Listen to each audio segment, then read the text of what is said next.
ओम भोर्भुवस्सुः तत्सवितुर्वरेण्यं भर्गो दिवसीय धीमहि धियो यो न प्रचोदयात्। तो इसी तरह से अगर महादेव की प्रशंसा उस फरमानी ने की तो इन महोदय को क्या परेशानी हो गई। मैं जानकारी के लिए कहना चाहता हूँ कि शिव जी और पार्वती ये कौन हैं? ये हमारे पूर्वज हैं और हजरत आदम जिनसे हम आदमी बने हैं उनका किसी धर्म से कोई ताल्लुक नहीं था, वो तो हम सबके बाप हैं। फेम ऐसा कि फर्श से अर्श तक का सफ़र तय हो जाए, ऐसी ही कहानी है फरमानी नाज की, जिनका एक वीडियो सोशल मीडिया पर वायरल हुआ। उसके बाद वो इंडियन आइडल गईं, फिर उसके बाद यूट्यूब पर गाने लगी। सावन के पवित्र महीने में उन्होंने भगवान शिव की आराधना की और एक गाने के अंदर कर्पूर गौरम करुणावतारम श्लोक का इस्तेमाल किया।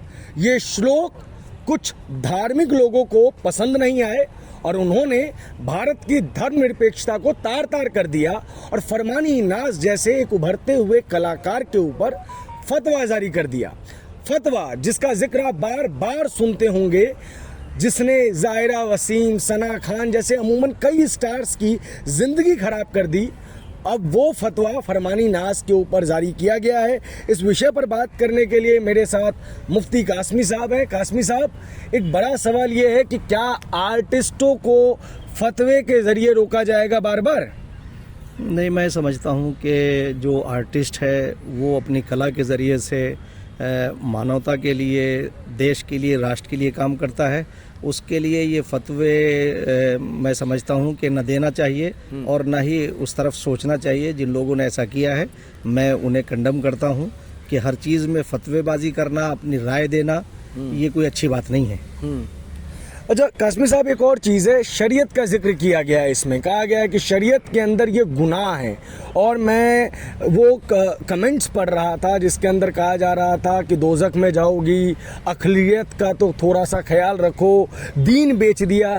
क्या एक व्यक्ति गाना नहीं गा सकता? एक महिला गाना नहीं गा सकती? कैसा शरीयत है ये?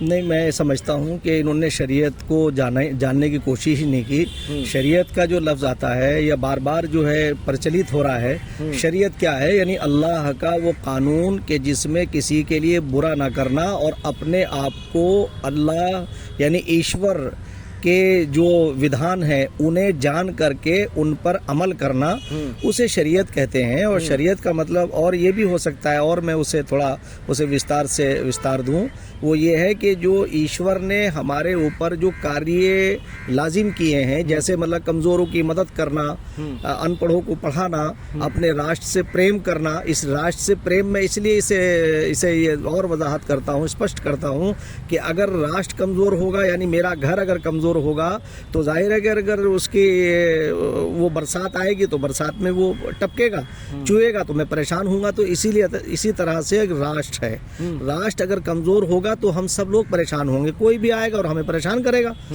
हम ताकतवर होंगे तो हमारा देश भी ताकतवर होगा, तो हम फिर आराम के साथ रहेंगे। और हमारे राष्ट्र प्रेमी होने का और राष्ट्रवादी होने का सबसे पहला कर्तव्य ये है कि हमें अपने राष्ट्र के लिए हर कुर्बानी देने के लिए तैयार होना चाहिए। राष्ट्र सारे धर्मों से ऊपर है और मैं ये समझता हूँ कि धर्म भी यही सिखाता है कि अपने राष्ट्र से प्रेम करो। आपने जिक्र किया कि उनको ज्ञान नहीं होगा शरीयत का। देवबंदी उलेमा है वो, देवबंद जो 4% लोग जाते हैं वहाँ पे, ज़्यादा नहीं जाते। लेकिन ख़तरनाक चीज़ ये है कि वो 4% देश के जितने टॉप मुस्लिम बोर्ड्स हैं, मस्जिद हैं, उसको कंट्रोल करते हैं। उनमें से एक व्यक्ति शरीयत का पाठ पढ़ाना शुरू कर देता है। तो ये कैसा शरीयत है जो एक व्यक्ति को अपनी जीविका के ऊपर भी जो है वो प्रश्न चिन्ह खड़े कर देता है? नहीं, मैं समझता हूँ वो लोग, जो इस तरह के लोग जिनके लिए आप कह रहे हैं, वो अपनी जीविका को चलाने के लिए ही ये सारे काम करते हैं।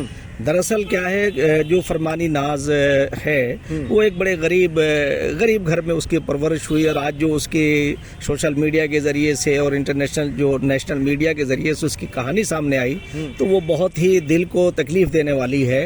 वो यूँ है कि उसने कैसे अपनी ज़िंदगी बसर की, उसका बच्चा भी बीमार है, उसके पति ने उसे छोड़ दिया और उसकी छोटी बहन ने ये कहा कि जब हम परेशान थे तो हमारे पास कोई नहीं आता था। मैं वाकई इस बात को ये पूछना चाहता हूँ उन लोगों से कि अगर एक फरमानी आई, ऊपर वाले ने यानी अल्लाह पाक ने, ईश्वर ने उसे एक कला दी, उसे अच्छा गला दिया, उसने उसके ज़रिए से अपनी रोज़ी को जमा करने का प्रयास किया, और उस ईश्वर ने इन्हीं जैसे लोगों के ज़रिए से उसे इतना फेम, जैसे आपने अभी कहा, इतना फेम उसे दिलवा दिया कि आज, अब तक तो बहुत वो लोग जानते थे जो वीडियोस देखते थे, आज सारी दुनिया उसे जान गई और उसकी आवाज़ की जो कला थी वो लोगों तक पहुंची। मैं तो फरमानी नाज के लिए समझता हूं कि उसके लिए ये वरदान साबित होगा। वो बिल्कुल कतई तौर से अपने जो कला है उसे आगे बढ़ाएं।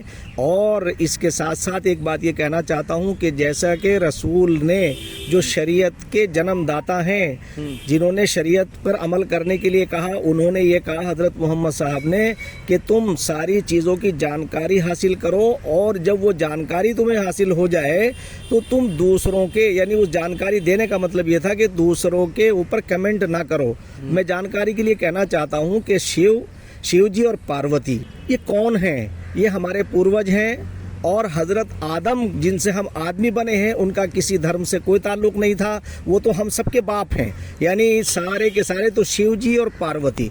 इसी तरह से जो उन्होंने महादेव का नाम लिया है और शिव का नाम लिया है और उनके बारे में जो प्रशंसा की है, जो तारीफ़ की है, इन्हें पता ही नहीं है कि प्रशंसा किसकी हो रही है। अगर ये जान लेते तो मैं ये समझता हूँ तो उसके ऊपर ये कमेंट बिल्कुल ना करते। यहाँ तो बिल्कुल ऐसा है कि ज़बान यार मन तुर्की के मन तुर्की नमी दानम, यानी मेरे यार की ज़बान तुर्की है, मैं तुर्की नहीं जानता हूँ। तो इन हजरात का यही हाल है जो फतवे लिए घूम रहे हैं जेबों में, इनकी जेबों के अंदर फतवे होते हैं, इन्हें यही पता नहीं है कि फतवा कहते किसे हैं, रुमूज़े फतवे से ये वाकिफ़ नहीं है। मैं इसलिए उनसे ये कहना चाहता हूँ कि तुम अपना काम करो। अरे तुम ऐसा कोई काम करो कि किसी के लिए रोज़ी रोटी का ज़रिया बनो, किसी के लिए भलाई का ज़रिया बनो, ना कि तुम उसकी रोज़ी छीनने का ज़रिया बनो। तो ये कौन सी शरीयत, ये कौन से इस्लाम की बात करते हैं? ये कौन से किसी भी धर्म के अंदर, धर्म नाम है करुणा का, प्यार का और त्याग का।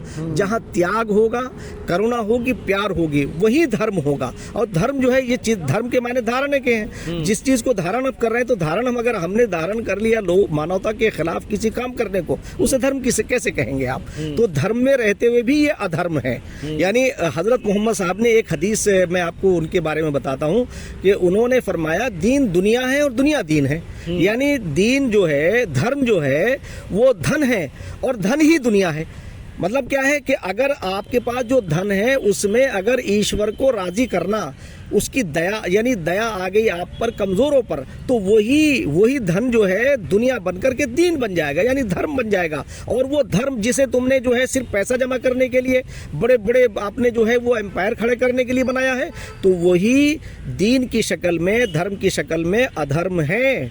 वो उसका धर्म से कोई ताल्लुक नहीं है। इन्होंने बड़े बड़े एम्पायर खड़े कर लिए। आज जो ये धर्मावलंबी जो परेशान है और जो देख रहे हैं कि देश के अंदर जो एकता का वातावरण बना है, जो भाईचारा बना है, जो हिंदू और मुसलमानों में प्रेम था, तो ये इस तरह के कुछ छोटी कोटि के लोग जिन्हें जानकारी नहीं है, वो इस तरह का भ्रम पैदा करने की कोशिश कर रहे हैं। मैं समझता हूं कि हम कुल्लुकुम बनी आदम व आदम मिन तुराब।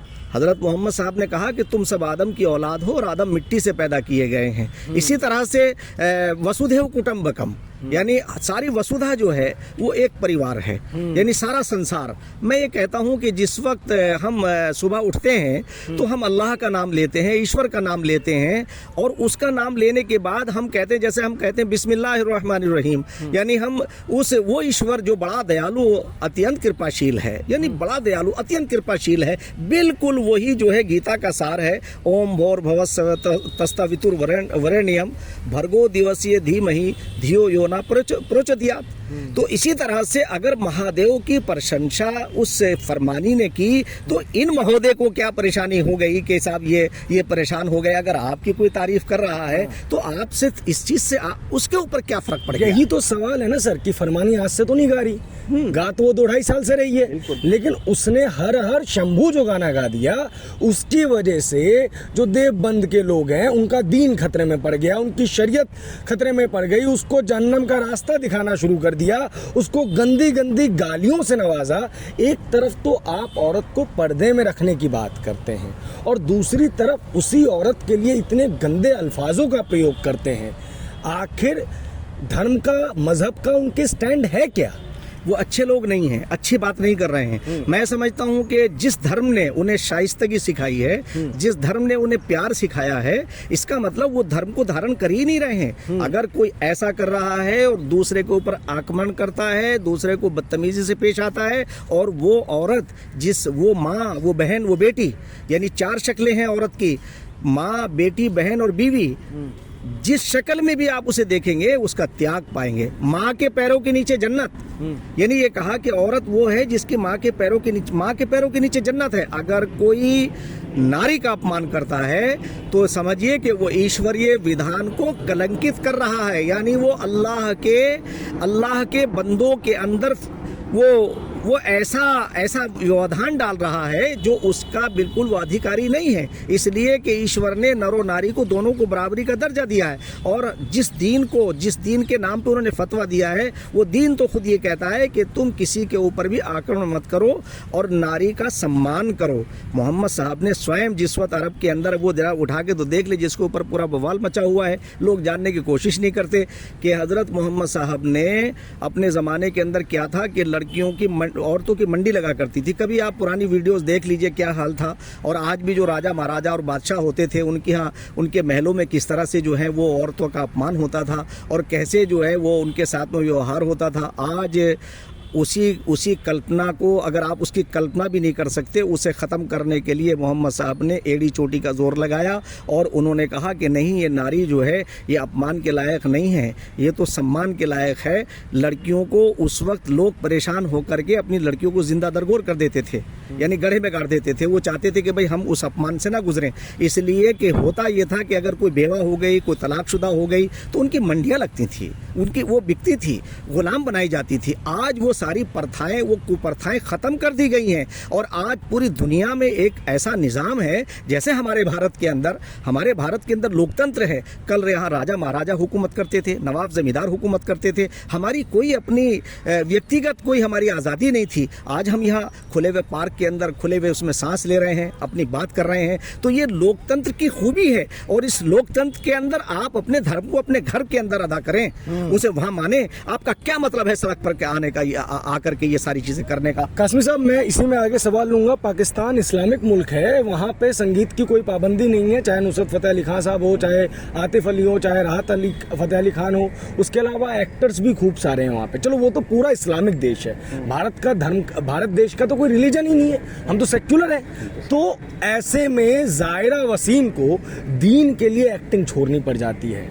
सना खान जो है बिग बॉस फेम, वो एक्टिंग छोड़ के एक मौलाना से विवाह कर लेती हैं। चलिए, वो उनका निजी मसला हो सकता है, लेकिन आप चेक कीजिए कि जब वो ऐसा काम करते हैं तो कई लोग इसको ढोल नगारे पीट के बजाते हैं कि बाकी लोग संभल जाओ, जहन्नम मिलेगा, दोज़ख में जाओगे। नहीं, मैं आपको बताऊं, दरअसल ये बात सही है कि पॉजिटिव बात करने वाले कम लोग हैं। हाँ। और मेरा ये संकल्प है। हाँ। कि हम ये बात कहते हैं कि जब हमारे नफ़े नुकसान एक हैं, हमारे दूध और खून के रिश्ते हैं। मैं तो ये कहता हूं कि संसार का पहला जो ज्ञान है, हाँ, वो वेद है। हाँ। और अंतिम ज्ञान कुरान है। दोनों का मूल एक है। एको ब्रह्म द्वितीय नाश्ते, वादहु ला शरीक, वन गॉड विदाउट सेकंड, अव्वल अल्लाह नूर उपाय कुदरत के सब बंदे, एक ही नूर से सब जग उपजे, कौन भले कौन मंदे। मैं उन लोगों से ये बात कहना चाहता हूं कि जिस परिपेश में आपने ये कहा कि भाई वो कौन लोग हैं, तो मैं उनसे सिर्फ इतना कहना चाहता हूं कि देखिए, सबसे पहले मैं आज आपको गिना रहा हूं ये बातें कि जब ये जो अभी हमारी जो खिलाड़ी थी ना बैडमिंटन, सानिया मिर्जा, तो सानिया मिर्जा ने जब शॉट लगाती थी तो पूरा देश जो है ताली बजाता था। तो ये जितने हमारे ये तथाकथित प्रोफेशनल जो मौलवी हैं, ये मुफ्ती हैं, मैं उनसे कह रहा हूँ और उन्हें चैलेंज करके ये बात कह रहा हूँ कि उनके दायरे इख्तियार के अंदर ये चीज़ें आती नहीं हैं। ये तो दरअसल क्या है, तो उस वक्त सानिया ने वो पीछे नहीं हटी, आज उसने हमारे देश के नाम को रोशन किया। मैंने उस वक्त ये कहा था कि इन फतवेबाजों के चक्कर में मत आइए, अपनी योग्यता को आगे बढ़ाइए। जब सना खान की बात आई तब भी मेरी टीवी चैनल पे डिबेट पे मैं गया, उस वक्त भी मैंने ये कहा कि ये गलत रुख इख्तियार कर रहे हैं। जब सायरा वसीम की बात आई तब भी हमने ये बात कही।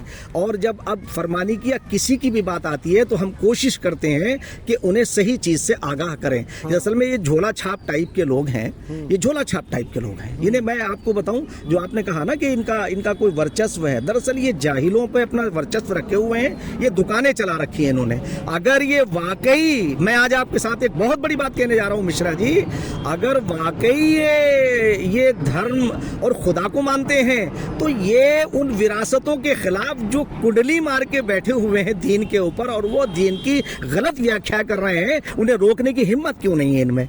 जैसे आपने कहा पाकिस्तान की बात, पाकिस्तान तो एक ऐसा मुल्क है, मैं आपको ये बता दूं कि जो यकीनी तौर से वो धर्म के नाम पे लिया गया, मगर वहाँ सबसे ज़्यादा अधर्म है। मैं वहाँ के मौलवियों की और वहाँ के जो विद्वान और वहाँ के जो दानिश्वर कभी कभी टीवी पे देखता हूँ डिबेट करते हुए, तो मैं बहुत खुश होता हूँ इस बात के लिए कि मेरे मालिक, भारत आज भी वो भारत है जिसमें ईश्वर ने, उस अल्लाह पाक ने तो ये सारे अपने देश को दिया। तो इसलिए देशवासियों से, अपने भारतवासियों से सिर्फ इतनी अपील करना चाहूँगा कि आप इन फतवेबाजों के, पत्थरबाज, फतवेबाज, इस तरह के लोगों से का यकीन मत करिए।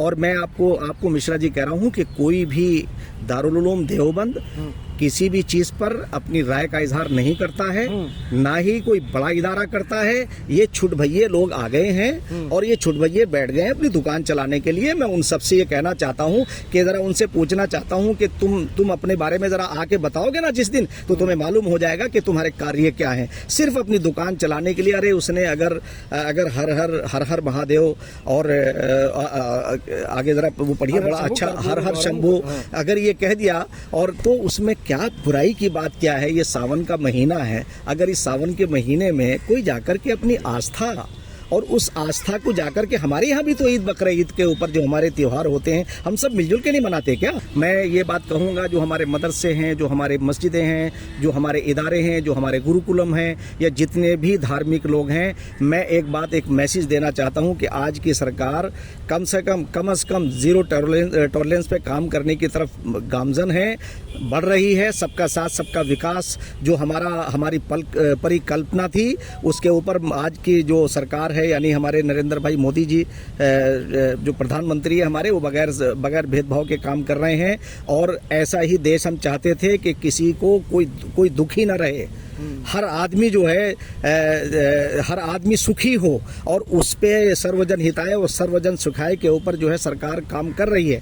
और उसका उदाहरण ये है कि हमने देखा कि जो अब तक कार्य हैं वो बगैर किसी भेदभाव के हो रहे हैं। तो देशवासियों को इसका संज्ञान लेना चाहिए, और ख़ास तौर से जो ये मुस्लिम जो इदारे हैं जहाँ ये फतवेबाजी लोग कर रहे हैं, मैं इनसे कहना चाहूँगा कि अभी आप फिर ये कहेंगे, पूरी कौम ये कहेगी साहब हमारे ऊपर सख्तियाँ हो रही हैं या हमें सताया जा रहा है। इन्हें सताया नहीं जा रहा है, आपको ईमानदार बनाने का प्रयास किया जा रहा है। आप अपने आप को चेंज करिए, अपने आप को बदलिए, और जो वाकई जो धर्म है उस धर्म को सही तौर से उसकी डेफिनेशन लोगों को बताइए, अन्यथा लोग आपके खिलाफ जो है खड़े होंगे। अब अवेयरनेस लोगों में आने शुरू हो गई हैं। ये लड़कियां, यानी लड़का हो या लड़की, ये ईश्वर की देन है, इसमें किसी का कोई दखल नहीं है, यानी मैं समझता हूँ। और अगर लड़के होकर के अगर बेइज्जती का जरिया बन सकते हैं, रुसवाई का जरिया बन सकते हैं, तो लड़कियां भी बन सकती हैं। और लड़के अगर तुम्हारे नाम रोशन कर सकती हैं, तो लड़कियां क्यों नहीं कर सकती।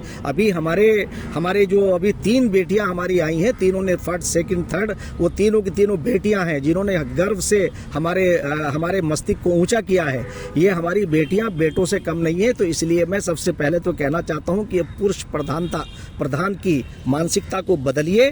फरमानी के साथ यही हुआ है, उसका केस भी अदालत में चल रहा है। तो इसलिए मैं सबसे पहले ये बात कहना चाहूँगा कि आप इन इदारों में ऐसे लोगों को लाइए, इन इंस्टीट्यूशन के अंदर कि जो ईमानदार लोग हों उनका सिलेक्शन करिए, जो इस तरह के लोग हों उन्हें अलग करिए। अगर आप अलग नहीं करेंगे तो फिर आप कहेंगे कि गवर्नमेंट जो है गवर्नमेंट आपका संज्ञान ले रही है। ऐसे लोगों का संज्ञान गवर्नमेंट को भी लेना चाहिए और हमारी एजेंसियों को सतर्क रहना चाहिए। हम अपनी एजेंसियों के साथ हैं और हमारी एजेंसी और हम पब्लिक से, कौम से, कम्युनिटी से एक अपील करना चाहते हैं कि आप जो हैं बड़ी बारीकी के साथ समझिए, और अगर समझना चाहते हैं तो हम आपको बताएंगे कि ये लोग हमारे आपसी मतभेद इतने करा देंगे कि यहाँ इसी के ऊपर हम लड़ते रहेंगे। तो इस भय के माहौल को ख़त्म करना, इस आतंक के माहौल को ख़त्म करना, ये हमारा कर्तव्य भी है। और ये इसलिए है कि कुरान के अंदर एक आयत मैं आपको पढ़े देता हूँ कि उसमें क्या है कि अल फितना तो अशद्दु मिनल कत्ल,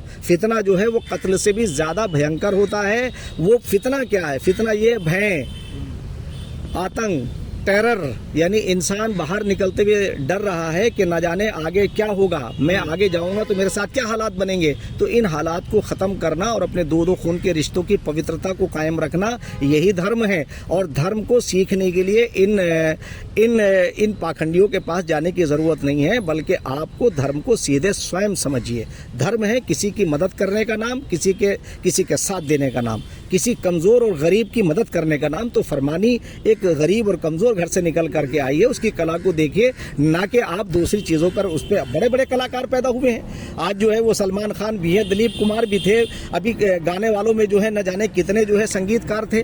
अभी जैसे आपने फतेह अली खान का नाम लिया, तो वो कमज़ोर घर से है, तो इसलिए तुम्हारे फतवे निकलने लगे हैं। तो इसलिए आप ऐसा काम मत करिए। आप आपको कौन मना कर रहा है? आप आज़ादी के साथ अपने धर्म के ऊपर अमल करिए।